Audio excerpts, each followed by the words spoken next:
Bienvenidos a una nueva conversación pendiente. Esta serie de conversaciones sobre drogas ilícitas y políticas públicas en Colombia la hemos creado con el profesor Lucas Marillanes a propósito de un libro que circulará en la próxima Feria Internacional del Libro de Bogotá. Él, junto a otras y otros especialistas, como nuestra invitada de hoy, se han dedicado a la tarea de investigar, problematizar lo que se ha hecho en materia de política pública en Colombia, sus correlaciones con la violencia, con el abandono institucional, con el fracaso de, por supuesto, la guerra contra las drogas, que después de 50 años no ha producido los resultados que se esperaban. Por eso hay que imaginarlo todo de nuevo y le doy la bienvenida al profesor Lucas Marillanes.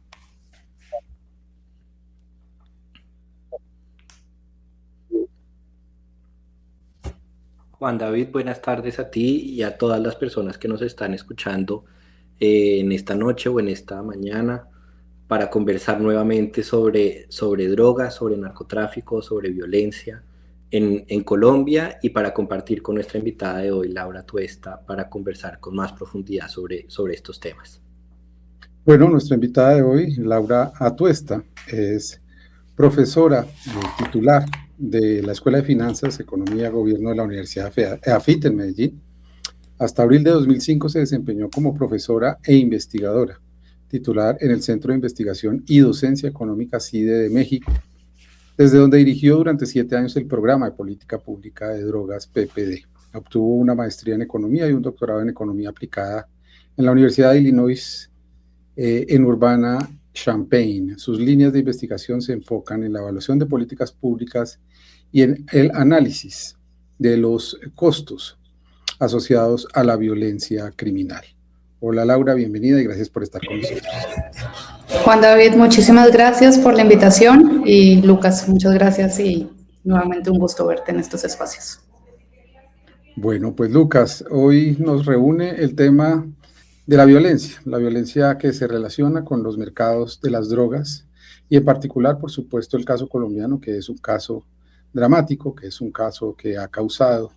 ya muchas y miles de muertes, de violencia, de injusticia, de falta de verdad en los territorios colombianos. La violencia, por supuesto, asociada a estos mercados, ha sido abordada desde muchos ángulos, aristas, y evidentemente se ha relacionado una y otra vez que el cultivo de estas plantas y la fabricación de drogas ilícitas con ellas ha producido violencia. Empecemos por esa generalidad, si te parece, Laura, para que Lucas en un segundo momento entre a lo más específico que nos reunirá hoy. Claro que sí, Juan David. Creo que el caso de Colombia es un caso atípico porque se juntan demasiados factores. Entonces, en Colombia primero se junta una violencia que fue una violencia política que empezó con unas guerrillas, con unas ideologías políticas muy específicas y después se empieza a mezclar el narcotráfico y el narcotráfico le da como una perpetuidad a este conflicto mucho más allá como de la ideología política y estas guerrillas se empiezan a involucrar con el narcotráfico, con los cultivos y con el tráfico específicamente de cocaína. Y esto hizo que el conflicto colombiano permeara un poco de ser un conflicto político, volverse un conflicto mucho más económico, en donde diferentes actores, no solamente estos actores no estatales, pero con ideologías políticas, se involucraran en el narcotráfico y en la violencia que ha asumido el país en los últimos años. Uno de los temas que se discute mucho en la opinión pública, Laura, un poco como lo decía Juan David, es esa asociación y esa generalización permanente en la relación que puede existir entre el narcotráfico, la ilegalidad y la violencia. Cuéntanos un poco desde la academia, desde el trabajo que tú has hecho y también otras personas, ¿cuáles han sido las críticas a esa generalización de la relación entre la ilegalidad, el narcotráfico y la violencia? Un poco qué críticas se han hecho a esa relación que no necesariamente es inherente la violencia al narcotráfico y a la ilegalidad, y también, digamos, depende de muchos factores de los contextos, de las formas como interactúan los grupos, de las formas como regulan a las poblaciones, a los territorios. Cuéntanos un poco de esas críticas que hay a esa generalidad que tiende a darse en las discusiones públicas. Sí, claro que sí. Mucha gente dice como la razón por la cual hay violencia es porque hay unos mercados ilegales de drogas y asumen que toda la ilegalidad relacionada con las drogas es violenta y no necesariamente es el caso. Y tal como tú dices, hay una cantidad de factores alrededor de estos mercados que pueden hacer que sean violentos o no, que no necesariamente están vinculados con la misma ilegalidad. Un caso que puede sonar muy simple, pero para mostrar que no toda ilegalidad es violenta es, por ejemplo, la piratería con las películas, que obviamente ya cada vez menos, pero acuérdense en la época en que uno podía ir a comprar las películas piratas. Eso es ilegal, ¿no? La piratería es ilegal y no necesariamente es un negocio violento. Entonces, asumir que toda la ilegalidad es violenta es una generalización que debemos tratar de hacer. Lo que pasa es que en nuestros países, y hablo en nuestros países porque tal como mencionó Juan David al principio, yo viví 10 años en México investigando lo que estaba sucediendo en México, entonces siempre hago como la comparación de qué es lo que está pasando en América Latina. Y lo que pasa es que en nuestros países estos mercados de drogas sí han estado vinculados con la violencia. En un principio, principalmente en Colombia, porque el narcotráfico y los mercados de drogas fueron utilizados por las guerrillas comunistas, que eran grupos rebeldes que peleaban en contra del Estado, y fueron utilizados por ellos para financiar sus actividades. Entonces, a pesar de que estas guerrillas no tenían un componente económico, por así decirlo, porque eran guerrillas con una ideología política, esta ilegalidad de las drogas y de los mercados de las drogas sirvió como fuente de financiación para que ellos pudieran mantener el combate o esta lucha que tenían contra el Estado. Ahora, la pregunta que se viene es si todos los mercados de droga están vinculados con alguna violencia, si hay algún grupo armado o algún grupo ilegal que los está manejando. Yo no creo que es el caso. Por ejemplo, no creo que sea el caso en Bolivia, en donde no todo el mercado de cocaína o el mercado de coca es legal. Hay un mercado legal, pero también hay un mercado ilegal y también hay unos grupos armados que están vinculados a este mercado ilegal, y los niveles de violencia que vemos en Bolivia no son los niveles de violencia que podemos observar en Colombia o que podemos observar en México. Entonces, la pregunta es, ok, si los mercados de las drogas son ilegales, pero pueden existir en contextos no violentos, ¿qué es lo que hace que en Colombia sí sea violento o que en México, por ejemplo, sí sea violento? Y esto es una pregunta muy compleja porque tiene demasiados factores, entonces depende también como de la relación que tienen estos grupos ilegales y los mercados ilegales con el Estado. Si existen unos acuerdos con el Estado o no existen unos acuerdos con el Estado, sino que más bien hay confrontación. Y todos estos factores de cómo nosotros vemos o cómo nosotros diseñamos las políticas públicas para combatir estos mercados pueden influir en los niveles de violencia que nosotros estamos observando. Entonces, para ponerles un ejemplo, en México antes del 2000, cuando todavía estaban en la hegemonía del PRI, se dice que los narcotraficantes en México tenían unos acuerdos informales muy establecidos con el Estado, y como todo el Estado mexicano estaba controlado por un solo partido político, era muy fácil respetar estos acuerdos a pesar de que hubiera cambios de dirigentes. Y esto hacía que los niveles de violencia en México fueran muy bajitos, por más de que hubiera narcotráfico. Y en el momento en que se rompen estos acuerdos es cuando la violencia en México se empieza a disparar. ¿Ok? Entonces, como asumir que hay solamente como una relación bidireccional de si esto es violento o no es violento y depende de un solo factor es muy complicado, porque tenemos que meter la relación que estos actores tienen con la sociedad, si tienen gobernanzas criminales o no, la relación que estos actores tienen con el gobierno y cómo el gobierno impone políticas públicas para atender o combatir estos mercados ilegales, y para qué son utilizados los mercados ilegales por los grupos armados que están tratando de controlarlos. Entonces, va por diferentes aristas, y esto hace muy complicado decir exactamente por qué unos mercados son violentos y otros mercados no. Quizás a manera de puntualización, sé que no nos vamos a ocupar de la historia del tráfico de drogas en nuestro territorio, pero de alguna manera cuando enuncias el involucramiento de las guerrillas en los años finales de los 80 y comienzos de los 90, de maneras distintas, porque primero empezaron a cobrar vacunas, no a sembrar, no tenían cultivos.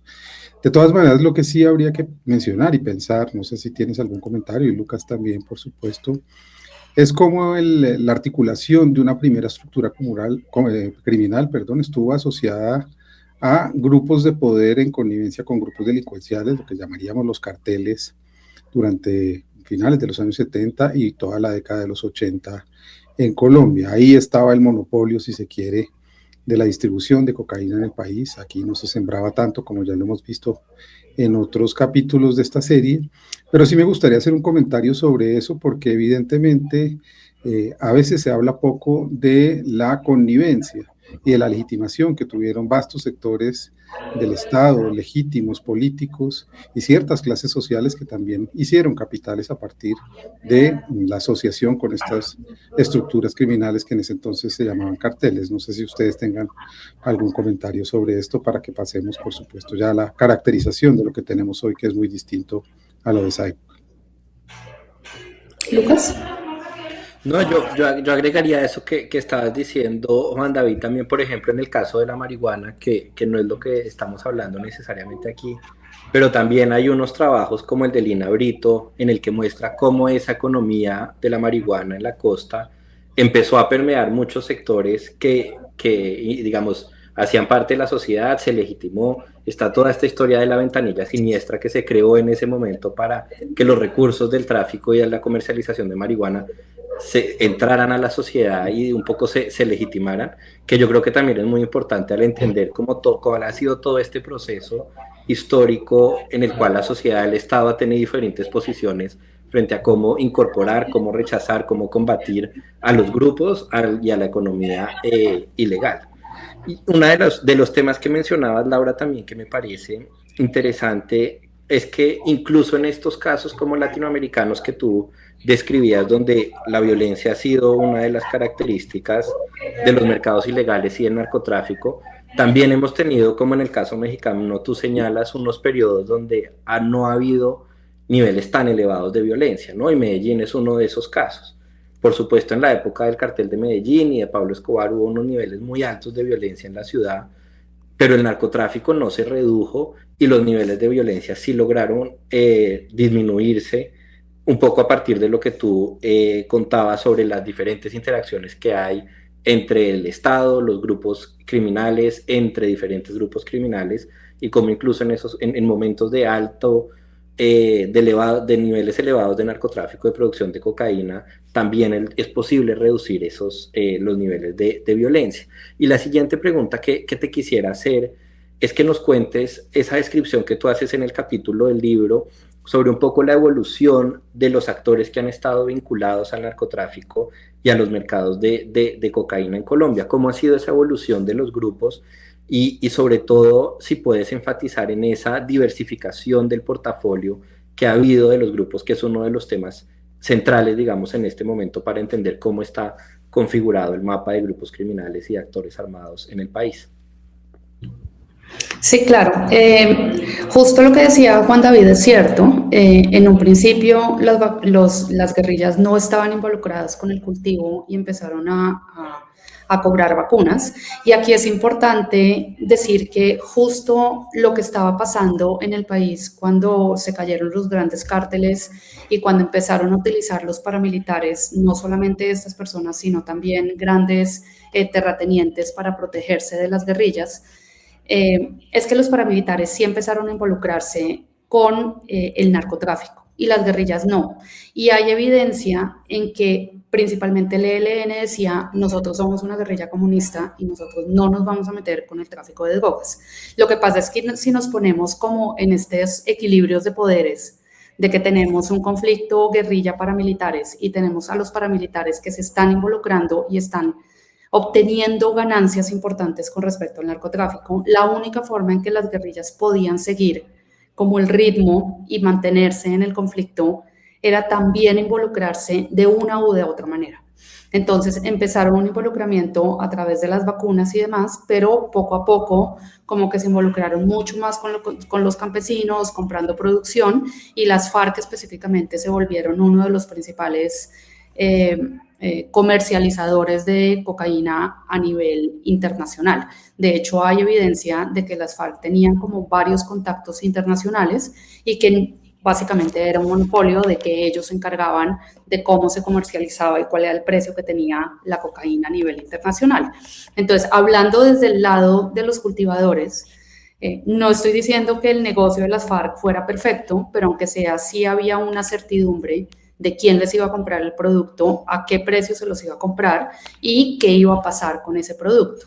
Y eso mantuvo estas zonas cocaleras, obviamente marginadas bajo un régimen criminal impuesto por las FARC, pero con una certidumbre acerca de lo que ellos estaban ganando o dejando de ganar.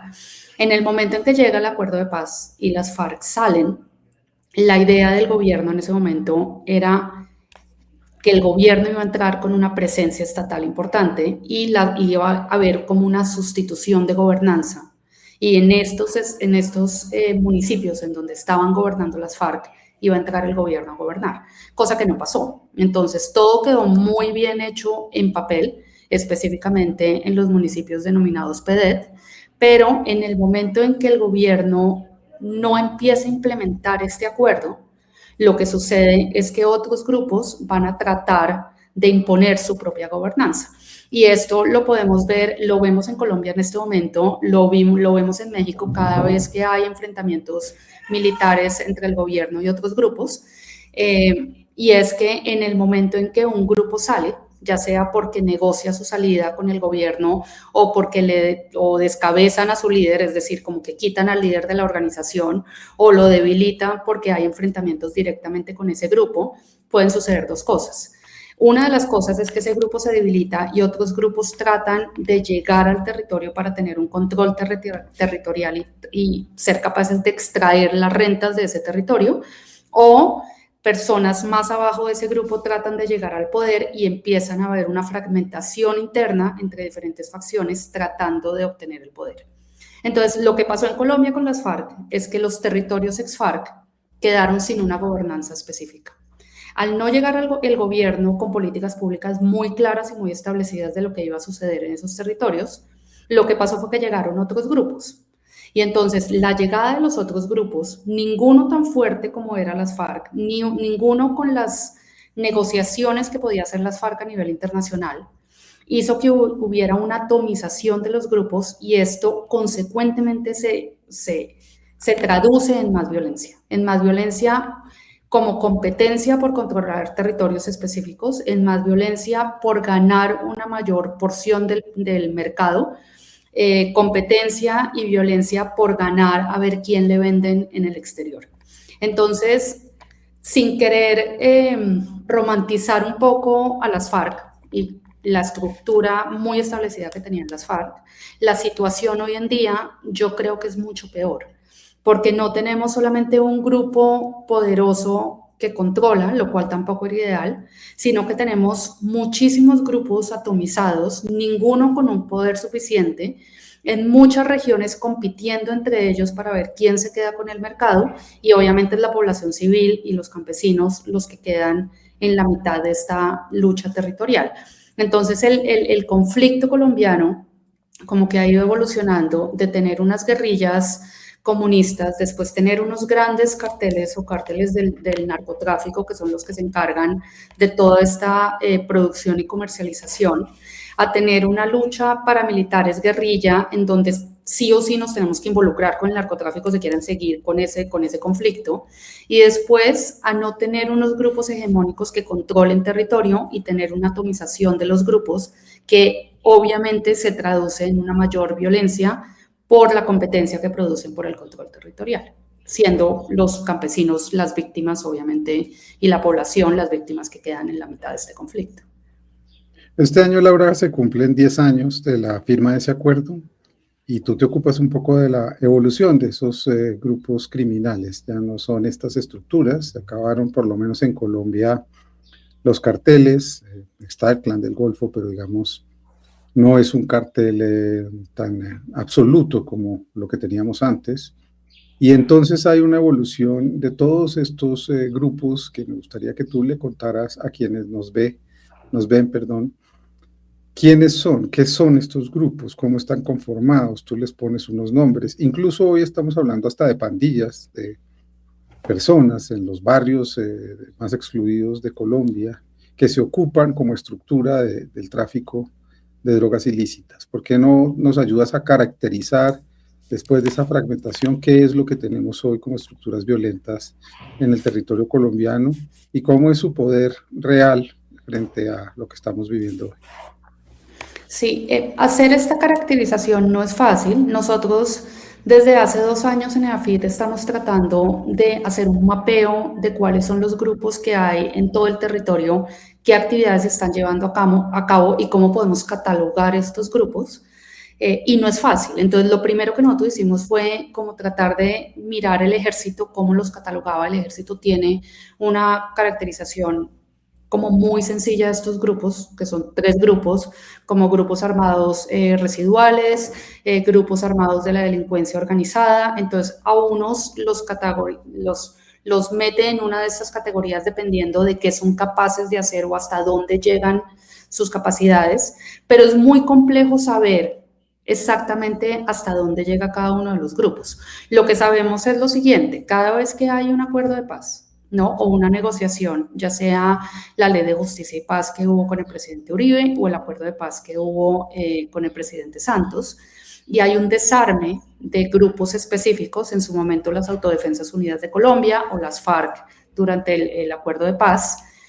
quedan grupos residuales. Y grupos residuales pueden ser personas que decidieron no firmar o no dejar las armas y se organizaron para armar otro grupo, o personas que dejaron las armas y después de darse cuenta tal vez que el Estado no estaba cumpliendo con la parte de sus acuerdos, volvieron a armarse. Entonces, en ese sentido, tenemos grupos residuales, ya sea que los llamemos disidencias, que son personas que decidieron no dejar las armas, o personas que volvieron a armarse. Fuera de eso tenemos pandillas mucho más locales. Entonces, en el momento, y volvamos a lo que les estaba diciendo antes, en el momento en que no tenemos un grupo hegemónico que controla como toda la cadena productiva de la cocaína, ¿no?, porque ninguno tiene el poder, se empieza a llenar el territorio de grupos locales o de pandillas que tratan de controlar territorios mucho más pequeños, y no solamente para controlar el tráfico de cocaína, sino para controlar cualquier otra actividad legal o ilegal que esté sucediendo en ese territorio específico. Y ahí es, por ejemplo, que en las grandes ciudades esta estructura criminal se vuelve tan importante. Entonces, por ejemplo, si nosotros nos vamos a Medellín, Medellín está llena de pandillas, que es lo que ellos llaman combos, y las pandillas en Medellín lograron organizarse de tal manera que respetan totalmente sus fronteras invisibles, y además se dieron cuenta que la violencia es mala para el negocio, no solamente para el negocio del mercado de la venta de la droga a nivel local, sino para el negocio de cobrar vacunas, el negocio de decir cuáles son las marcas de arepa que se venden, cuáles son los huevos que se venden, el negocio de ofrecer seguridad a las personas en una comuna específica. Y entonces, en ese sentido, como que se diversifica no solamente el tipo de grupos criminales que puede existir, sino también el tipo de actividades a los que ellos se pueden ocupar. Entonces, en ese sentido, en Colombia estamos en una situación, nosotros llegamos a encontrar hasta 250 grupos, ¿no?, que no podemos hablar que todos manejan territorios extensos, no podemos decir que todos están combatiendo en contra del Estado, no podemos decir que todos tienen una capacidad militar importante como para poner en riesgo la gobernabilidad del Estado en territorios específicos, pero son grupos que de una u otra manera se están dedicando a actividades ilegales, están tratando de controlar territorios específicos y están tratando de llevarse un pedazo del pastel de toda la actividad ilegal que puede darse en el territorio.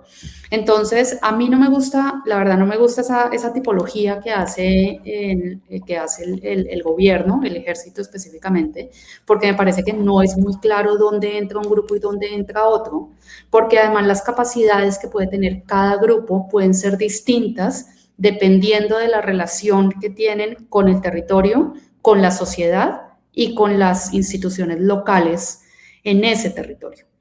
Entonces,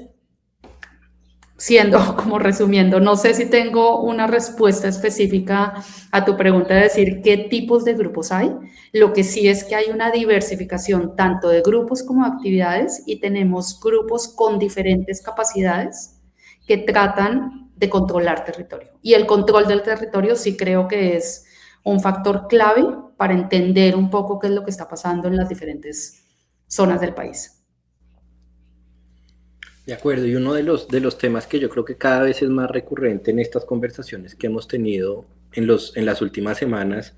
es la necesidad de tener mejores diagnósticos de los diferentes temas, ¿no? Y especialmente después del acuerdo de paz veníamos con unos diagnósticos de décadas muy claros para entender cómo funcionaba la economía de la coca, para entender cómo era el tipo de gobernanza que ejercía las FARC en las zonas donde operaba, y todas, digamos, esas dimensiones han venido evolucionando muy rápido y con lo que tú dices de una manera muy sofisticada en la que los actores que se mantienen en estas actividades tienen unas estrategias condicionadas dependiendo de qué tan rentable va a ser cometer este acto de violencia, qué tan coordinados están, digamos, verticalmente, pero en algunas zonas tienen otros factores, digamos, que hacen que digamos que la forma como están actuando y están operando ya incluya muchas variables que esas categorías que tú nos cuentas son muy limitadas realmente para entender la realidad de cómo operan y cuáles son sus objetivos, cuáles son sus estrategias. Y yo creo que también cómo desde el Estado se deberían abordar estos problemas. Y una de las invitaciones justamente es a profundizar en esos diagnósticos. Y otro tema que a mí me parece que es interesante, que lo hemos conversado antes, Laura, ha sido como esa diversificación en los portafolios de los grupos armados, ¿no? Antes, una parte muy importante de las finanzas y de los ingresos de estos grupos era el mercado de la coca y el tráfico de cocaína, y en algunas zonas del país hemos visto cómo eso ha evolucionado radicalmente en estos últimos 10 años, que yo creo que también está muy relacionado con el tema de la violencia en estos mercados, porque un poco me parece que desmitifica que la violencia viene únicamente por la coca y la cocaína, porque hay unos actores que hoy, por ejemplo, regulan los mercados de ganadería, regulan los procesos de deforestación, que siguen siendo violentos y no son necesariamente ilegales. Y el siguiente tema que quería traer a la conversación que tú mencionaste hace unos minutos es un poco las respuestas del Estado y cómo las respuestas del Estado también están asociadas a unos fenómenos de violencia. Y en Colombia hemos visto, por ejemplo, y la literatura académica ha documentado cómo la aspersión aérea generó momentos de violencia, la erradicación manual forzada también generó violencia contra las comunidades y contra la fuerza pública, el desarrollo alternativo también aumentó el asesinato de líderes sociales, y un poco la narrativa se ha movido a que nos enfoquemos en intervenciones que estén orientadas a desarticular a las organizaciones criminales. Lo que te quisiera preguntar es, ¿qué sabemos en términos de consecuencias de violencia sobre esas intervenciones que en principio estarían más enfocadas en desarticular a las organizaciones y cómo realmente afecta la vida de las personas en esas zonas? A ver, hay evidencia académica muy extensa acerca de los efectos que tiene la violencia, los ataques frontales contra los grupos criminales, ¿no? Como tratar de desarticular, como tú dices, estas organizaciones. La mayoría de los estudios menciona esta hipótesis, que es la estrategia de descabezamiento, que es cuando debilitas a una organización criminal, van a llegar otras organizaciones criminales a tratar de captar ese mercado que quedó huérfano, por decirlo así, o la misma estructura criminal tratando de alcanzar el poder y llegar a ser el líder, va a generar una fragmentación.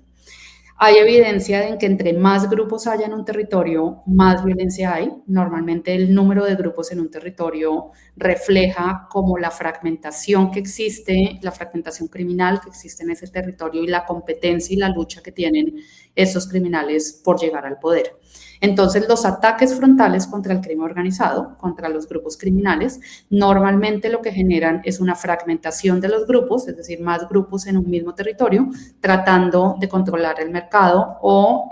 extraer rentas de ese territorio específico. Lo que nosotros tenemos que entender es que en países como Colombia, donde nosotros tenemos casi el monopolio de la producción de cocaína a nivel mundial, siendo la cocaína un mercado muy rentable a nivel internacional, porque sigue siendo una droga que se vende a unos precios altos y sigue siendo un mercado muy rentable. Eso hace que en el momento en que el Estado entre a desarticular un grupo específico, haya 1 millón de grupos tratando de captar esa parte del mercado, ¿no? Mientras haya las ganancias que se generan en ese mercado, siempre va a haber grupos criminales tratando de captar ese mercado ilegal.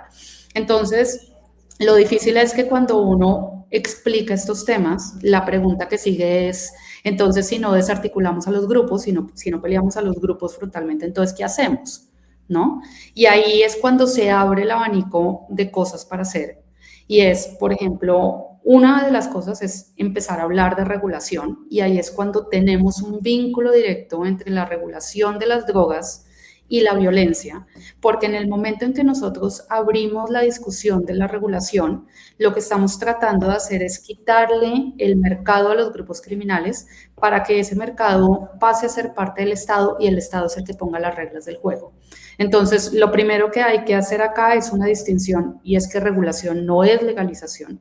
Es simplemente que la regulación de las drogas ilícitas no la harían los grupos criminales, sino que la haría el Estado. Esa es una. La otra es, por ejemplo, los temas de tráfico de armas. El tema de tráfico de armas y lavado de dinero están demasiado incipientes y es uno de los temas más complicados de atender, ¿no? El tema de lavado de dinero y cómo estos grupos logran reinvertir sus ganancias para volverse aún más poderosos. Es muy complicado de seguir y de atacar, porque además ahí es donde entran todos los nichos de corrupción y de vínculos que existen entre la sociedad, el gobierno y el crimen organizado. Entonces, obviamente, el ataque al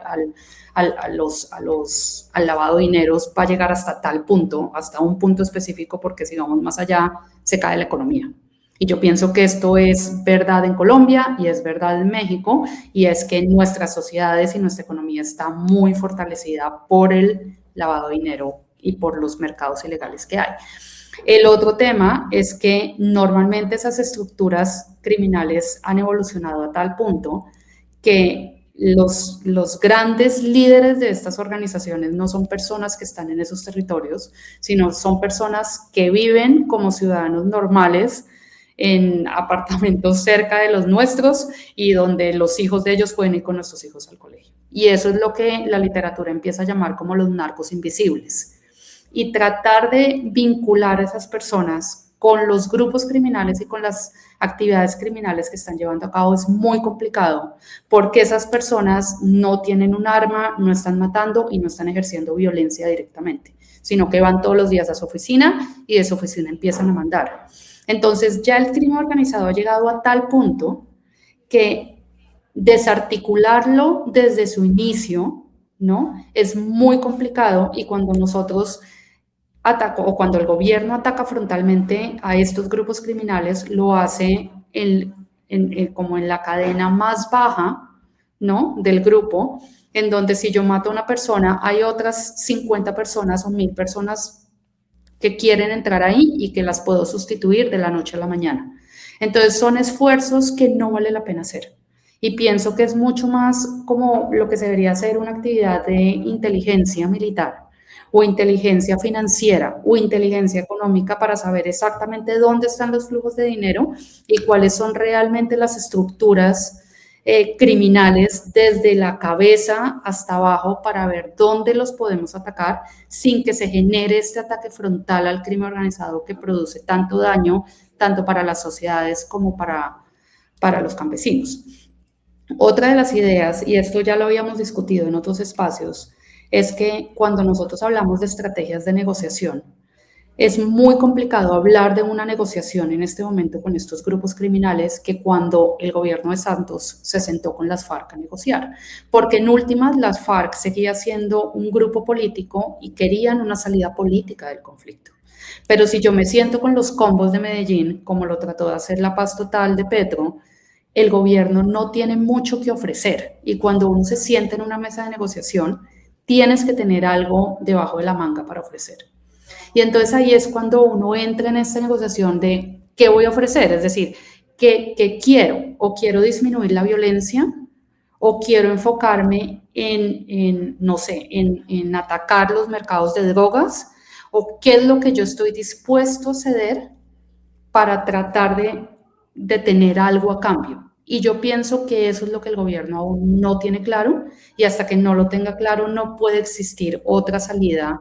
al conflicto que tenemos actualmente. Y yo creo que eso es lo que tenemos que trabajar. Si vamos a negociar, ¿qué vamos a negociar? ¿Qué es más costoso para la sociedad? ¿Que vendan droga en la calle o que se incremente la violencia absurdamente en un municipio? Y no estoy dando una respuesta, pero algo vamos a tener que ceder si queremos sentarnos en una mesa de negociación y si esa es la salida que el gobierno ve a un conflicto armado. Yo quisiera tirar de ese hilo, Laura, porque creo que quizás no tienes una respuesta y incluso la pregunta es para los dos. Esto hablas del capital financiero, es decir, de esos que son narcos invisibles, según los llamas. Ese capital financiero, por supuesto, está globalizado, no existe en un territorio nacional, no hace parte de una jurisdicción que podamos controlar de una manera regulada, si se quiere, a partir de la institucionalidad que tenemos. ¿Qué piensan ustedes dos? La pregunta la abro porque Lucas pues lleva pensando estos temas mucho tiempo, de que no tengamos ese debate en escenarios internacionales. Los capitales del narcotráfico son capitales que se bancarizan, son capitales que tienen un flujo por todo el mundo.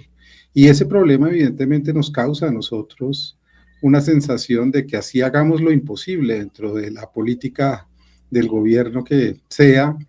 es imposible tener una solución global a un problema que creo que hace crisis hace mucho tiempo y no hemos podido tocar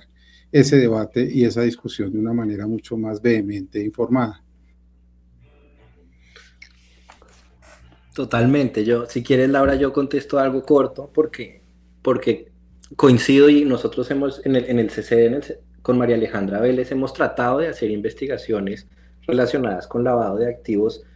y realmente hay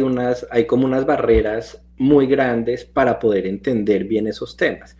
Y digamos, así como hace un tiempo yo creo que había algunas restricciones para, por ejemplo, tener acceso a información, a datos sobre cultivos de coca en el país, esas barreras sobre lavado de activos y sobre operaciones sospechosas que están súper bien documentadas, muy bien registradas en el Ministerio de Hacienda, tienen que empezar a abrirse y tenemos que empezar a tener esa conversación de manera abierta. Y una invitación que hicimos en el primer capítulo y lo conversamos con Juan David es al sector privado, ¿no? El sector privado, en mi opinión, ha sido un actor que no ha hecho parte de estas discusiones, que no ha hecho parte no solamente de las discusiones sobre el narcotráfico, pero sí cómo generar conocimiento sobre esas dinámicas que a todos nos están afectando. Y lo que tú dices, el sector financiero claramente acá debería jugar un papel en fomentar al menos la investigación académica, en tratar de generar unos puentes para poder, digamos, conocer con mayor profundidad cuáles son las limitaciones que ellos tienen para reducir esos flujos, conocer la evidencia y construir evidencia sobre qué funciona y qué no funciona, sobre intervenciones que se hacen desde el Estado para reducir esos flujos ilegales. Y para nosotros un poco este libro es una invitación a tratar de construir esos puentes con otros sectores que no han hecho parte de esta conversación y creemos que es fundamental empezar a generar esos puentes. Y de hecho uno de los espacios donde vamos a presentar el libro en junio va a ser en un congreso organizado por Asobancaria sobre lavado de activos en América Latina, porque también creemos que ahí es donde tenemos que llevar estas conversaciones, porque ellos son actores que han estado por fuera de esta conversación y deben ser parte de esta discusión. Sí, a mí me parece difícil hablar del tema de lavado de dinero porque creo que ahí es donde uno no sabe cuándo se acaba el crimen organizado y cuándo empieza la sociedad y el sector privado y el sector público. Y pienso que después de tantos años de este país recibiendo ganancias de la cocaína, es muy complicado pensar en la economía colombiana sin un mercado ilegal de cocaína.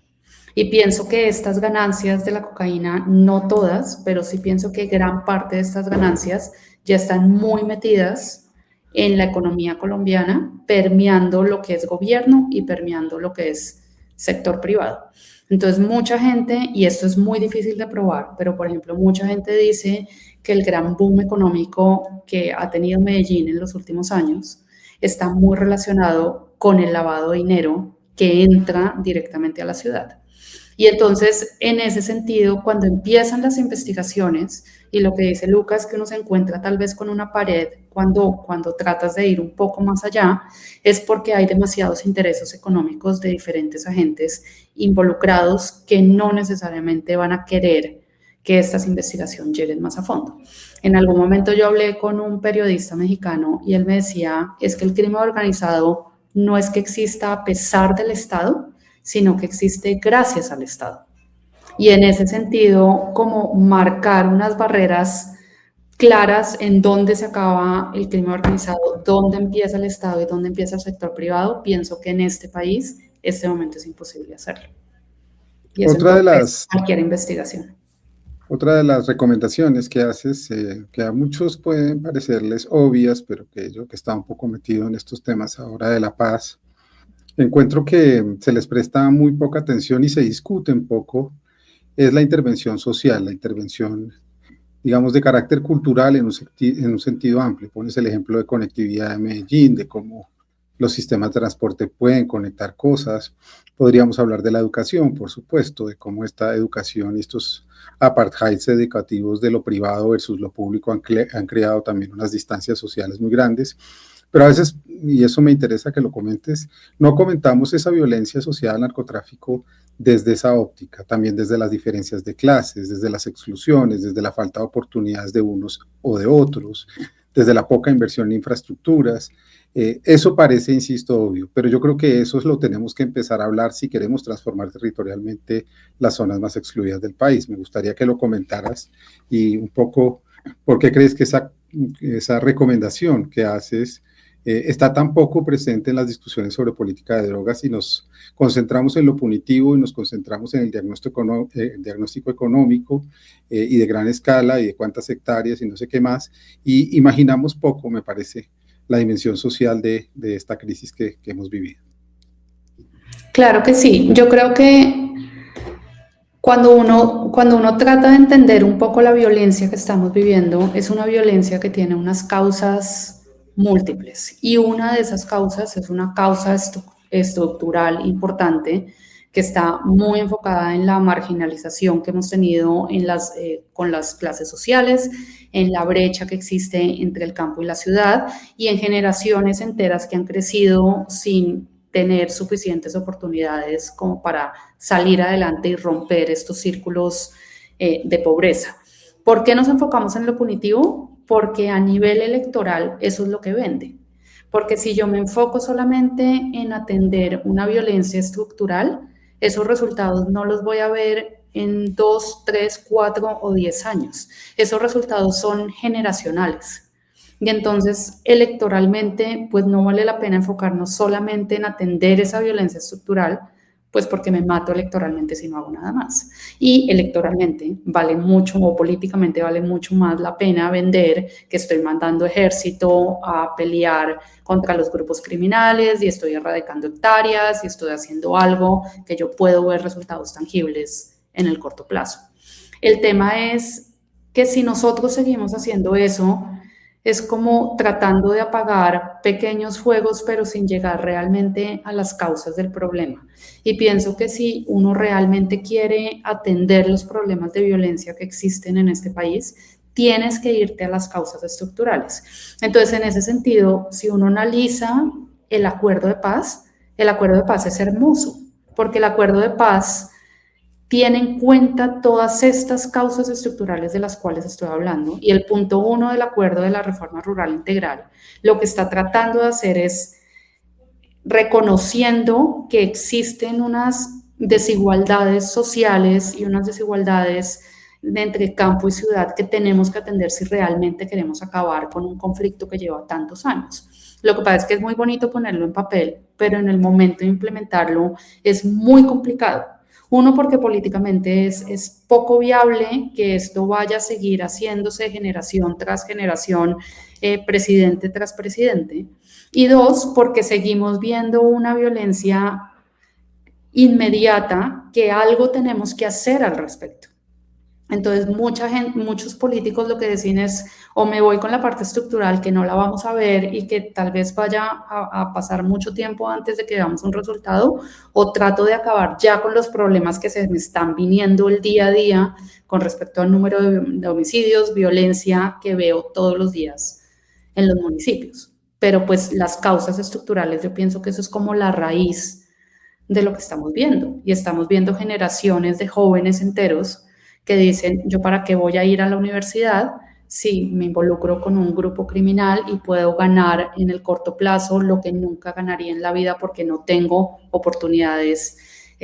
laborales, porque no tengo oportunidades económicas y porque no tengo acceso a una educación de calidad. Entonces me voy por el otro lado.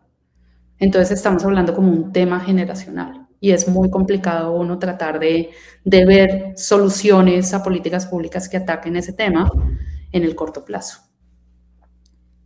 Yo quisiera seguir por el tema de las recomendaciones que haces, Laura, porque mencionas que la lógica prohibicionista ha perdido un poco el sentido en Colombia, ¿no? Y cómo ese intento por reducir la producción de cocaína, digamos, ha fracasado porque las exportaciones de cocaína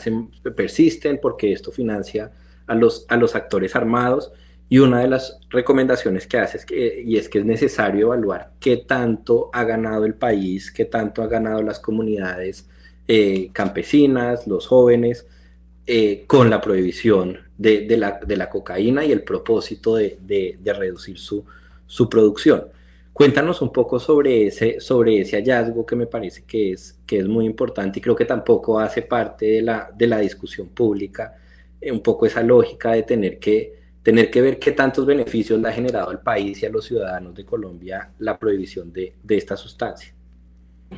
Sí, yo pienso que Colombia siempre ha sido como el buen estudiante, ¿no? En el ámbito internacional, en el ámbito global y en esta lucha contra las drogas impuesta por Estados Unidos, Colombia siempre ha sido el país que coopera, el país que si me dicen que tengo que atacar la oferta, vaya, ataca la oferta, pero en últimas, si nosotros ponemos sobre la mesa los beneficios y los costos que ha generado esta guerra contra las drogas, evidentemente los costos son muchísimo más altos que los beneficios en temas de violencia y evolución del crimen organizado y ganancias exorbitantes que se están llevando estos grupos que no se ven reflejados en una mejora del bienestar de la población. Entonces, solo como yendo como al ejemplo más micro, si nosotros vemos a los campesinos que estaban cultivando coca, y que decidieron dejar los cultivos de coca por irse a los cultivos tradicionales, en algún momento se dan cuenta que irse a los cultivos tradicionales no necesariamente les produce las ganancias que les produce seguir produciendo coca, ¿no? Y en este sentido no es solamente porque cuesten menos, sino porque no hay acceso a los mercados, porque ellos producen y no necesariamente tienen vendida su cosecha, lo que sí pasa cuando están produciendo coca y cuando estaban las FARC, que les compraban la coca a un precio ya establecido en sus propios cultivos, que ni siquiera necesitaban trasladarse. Y estas personas lo que les pagan por su producto es mucho más bajito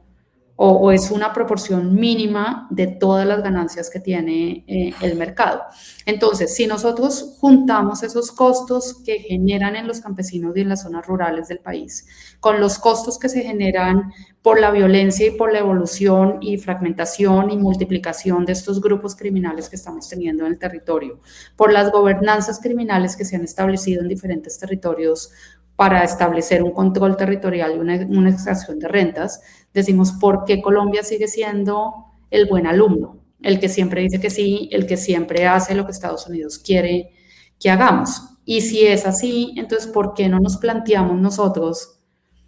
hacer algo distinto? Y hacer algo distinto, yo entiendo que es muy fácil decirlo, y yo lo puedo decir porque soy académica y no me estoy lanzando a las elecciones presidenciales, pero hacer algo distinto es abrir el debate a ver si realmente la prohibición nos conviene o no nos conviene, o si nosotros pudiéramos llevar esta discusión a un ámbito internacional para ver cómo hacemos que los costos y los beneficios de esta prohibición sean más o menos, o que los beneficios sean más altos para Colombia de lo que son los costos, que no lo son, en este momento no lo son.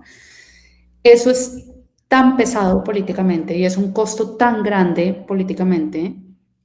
que casi ningún presidente, con excepción del presidente actual, que no voy a hablar de lo que pone en Twitter o no lo pone, pero los presidentes no son capaces de mantener esta discusión abierta. Y es cuando dejan la presidencia que dicen, oigan, tenemos que replantearnos si el régimen prohibicionista realmente nos conviene o no nos conviene. Y tenemos varios presidentes, expresidentes que lo han dicho, que no son capaces de decirlo en el mandato, porque esto es un costo político muy alto y no se han podido como alinear estas políticas internacionales a nivel global y las discusiones que hemos tenido a nivel global acerca de las guerra contra las drogas y la prohibición, con las políticas públicas que nosotros podemos tener a nivel local que sean de beneficio para la población colombiana. Entonces, es romantizarlo un poco, ¿no? Tocas un tema para ir hacia al final de nuestra conversación, ya para que Lucas haga su última pregunta, pero tocas un tema que me gustaría que comentaras, y es el tema, en una crisis como la que tenemos actual, de manera global, una crisis de lo que se llamaría el multilateralismo, con las instituciones, digamos, globales, sin poder, o en todo caso sometidas a poderes imperiales. ¿Cómo imaginar que algo así es posible, digamos? ¿En dónde crees tú que se puede sincerar esa discusión? ¿A través de qué mecanismos? Si esos mecanismos que tenemos hoy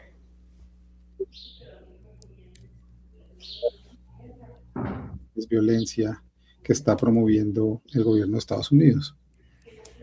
A ver, yo creo que tal vez la forma de hacerlo, y yo no soy internacionalista, me parece que los espacios internacionales como la UNGAS y otros espacios en donde se ha discutido la política de drogas cada vez se ha podido hacer menos, ¿no? Ha habido como muchas iniciativas para discutir un cambio o una reforma a la política de drogas actual que no han llevado a mayor cosa, principalmente por estos costos políticos que esto genera.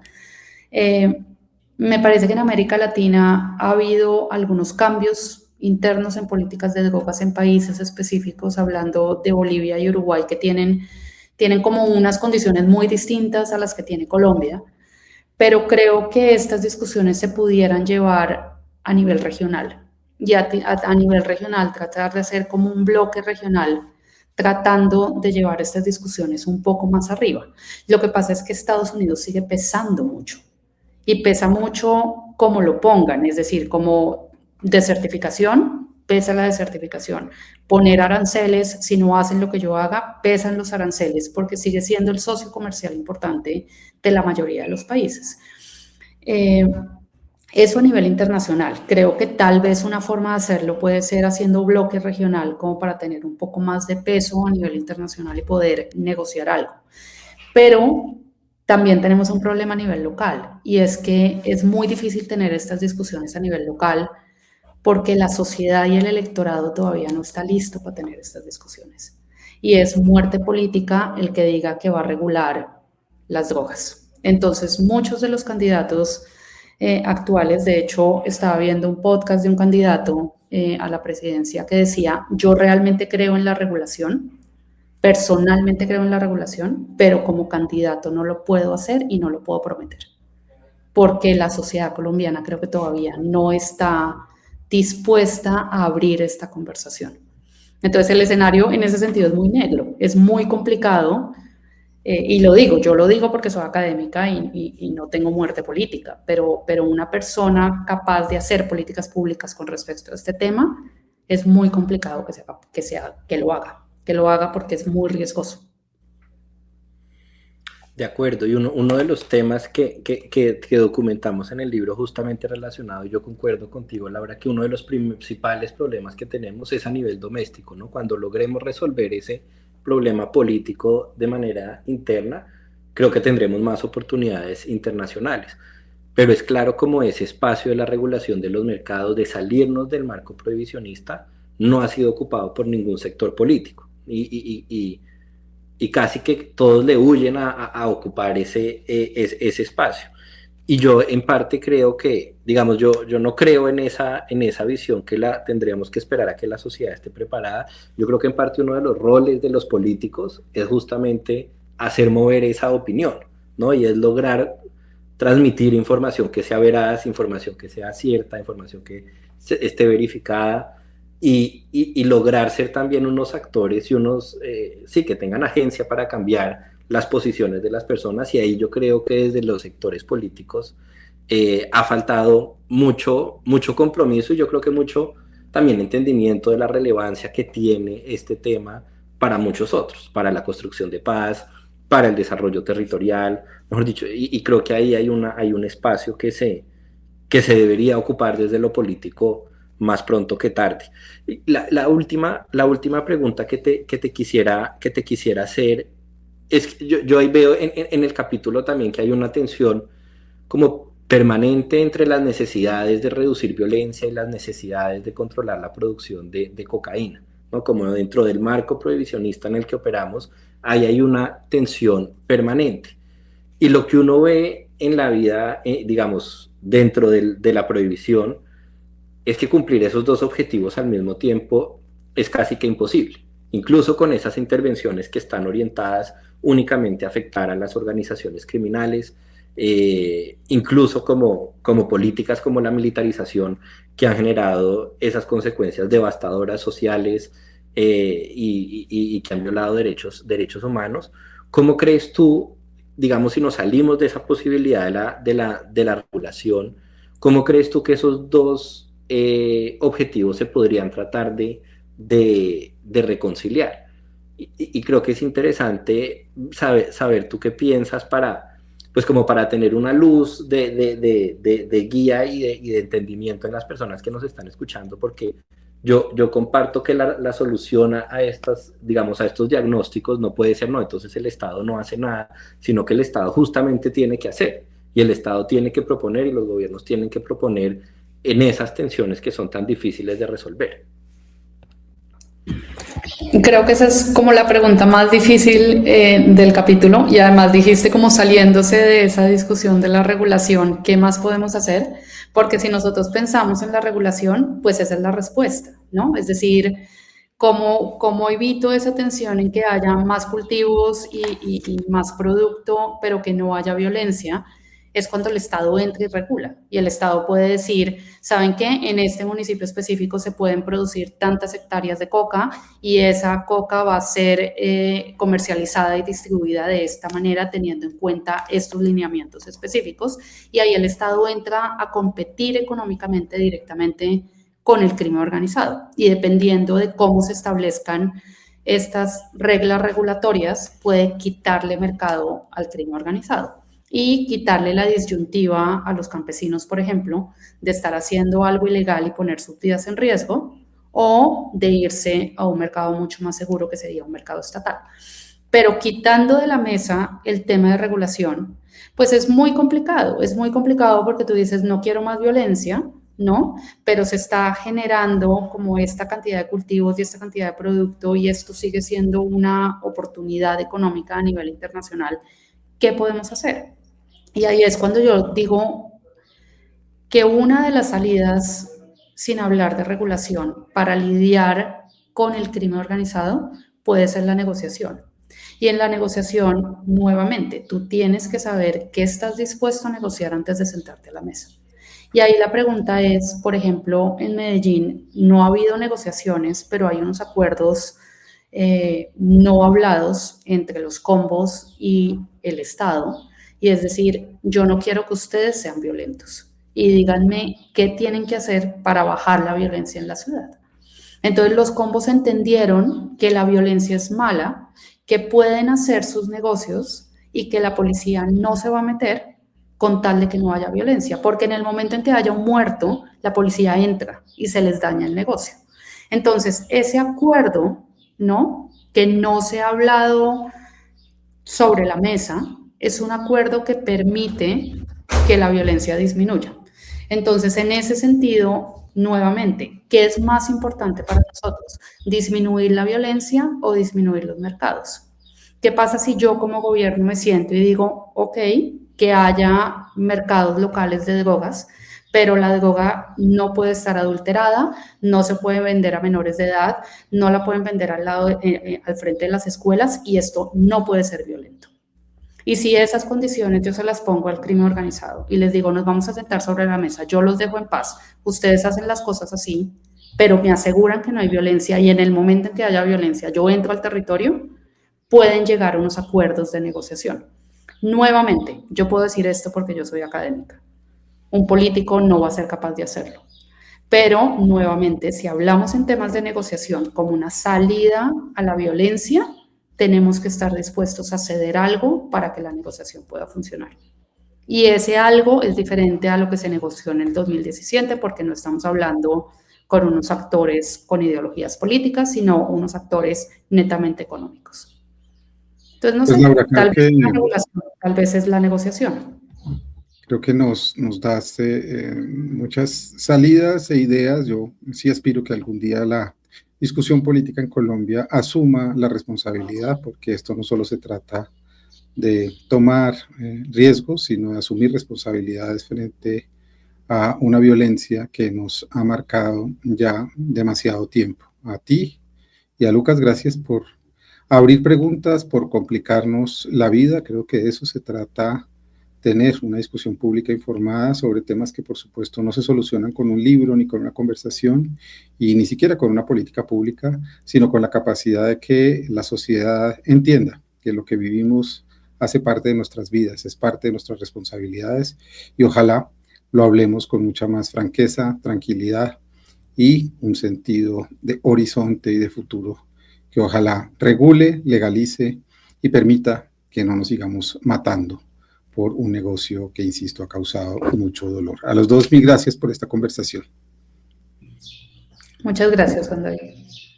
Laura, Juan David, Lucas, muchas gracias. Mil gracias y bueno, nos vemos en la próxima. Creo que ya nos quedan un par de conversaciones. Te quiero dar las gracias por estas 4 que hemos hecho. Esperamos entonces los próximos 3 martes terminar nuestra serie,